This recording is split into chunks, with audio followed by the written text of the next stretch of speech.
Oh my goodness. The comment section, the likes, the subscribers, it's really going crazy. Who would have thought talking about nerdy things and bikes would get y'all fired up? But I can't even tell you how gratifying it is, because, you know, I would make this channel even if nobody liked it, because I'm just that much of a nerd. I just can't. I realize I'm like, I got to talk about these things.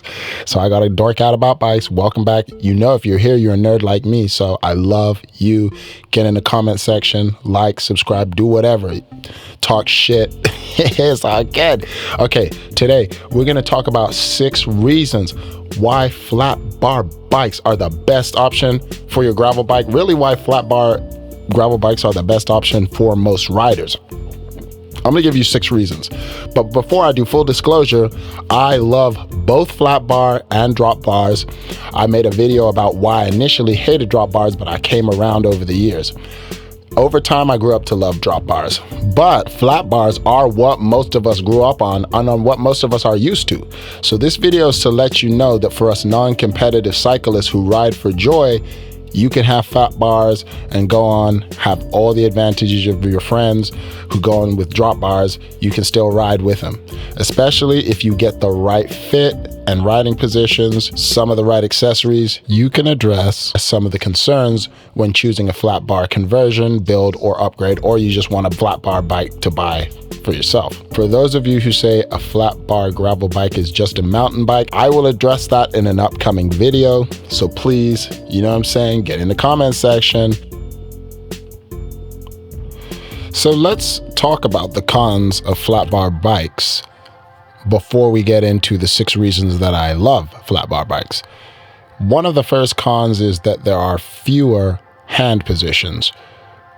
With flat bars and drop bars, the benefits of drop bars are that you have multiple hand positions. So on longer rides for endurance, you can put your hands in places and kind of relieve some of the tension. As far as this is concerned with flat bars, with alt bars, you can achieve a riding position that I would argue is so comfortable that it feels like walking, and that there is actually no need to move your hands multiple positions. But you can also get alt bars that give you multiple positions and that comfortable position. Again, this is an instance of picking the right accessories. Now, one of the other cons of flat bars is that they do not fit into narrow spaces. This is a clear advantage for drop bikes. I cannot really address that concern. If you can address that concern and have flat bars, get in the comment section.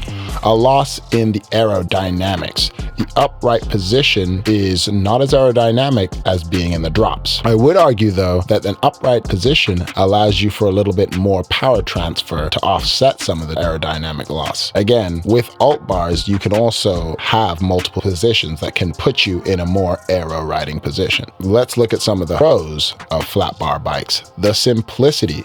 They are simpler to set up and maintain, especially with 1x drivetrains and especially for new cyclists. Flat bars are very simple compared to their drop bar rivals. The separation of the brakes and the shifters is something that I personally love, because on my Poseidon, I have been able to set it up in such a way that I can keep my hands on both the brakes and the shifter and my bell. So my cockpit, I never have to leave any of the controls. This is amazing when you're going downhill or doing sketchy terrain or traveling through tight spaces, or anytime you need access to the brakes but you also want access to the shifting. The cost, number 3, the cost of a flat bar drivetrain is generally cheaper. My personal belief on this channel is that the holy grail of gravel shifting is a 10 to 50 in the back with a 1x in the front. The chainring up front will dictate your top speed. You get all the range of cassettes so that you can do adventuring. Now, if you're a racer or you do other things, or you live in flatter conditions, then you won't need that 1150. But what I'm saying is a gravel drivetrain should allow you the option to get that lower gearing if you need it. Not that every climate is different. Everyone has more or less hills. So you might not need that range, but it's nice to be able to have that range available to you. The upright position is another one of the pros. It's comfortable, especially with the right fit and the right bars that work for you. The upright position can be a touring riding position. And a touring riding position is a position that is made for you to go long, long miles of endurance, carrying packs and gear over the road surfaces.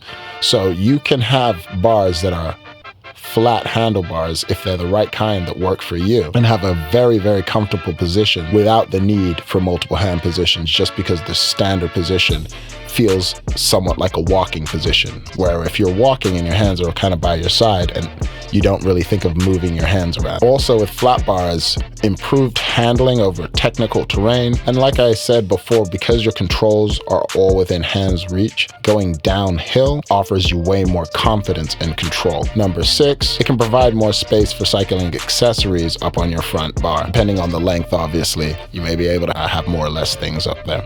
So in conclusion, if you're a mountain bike rider or you grew up with flat bars, you don't have to give them up. If you take your time to get the right setup and are sensitive to what you like and kind of follow your instincts as far as comfort goes, you can find an actual setup that works for you and provides you countless hours of joy on an analog bike. You can go touring, you can go do long endurance rides. You probably won't be as fast as on your drop bar bike, but will you have as much fun? Will you be as happy? Only you can tell.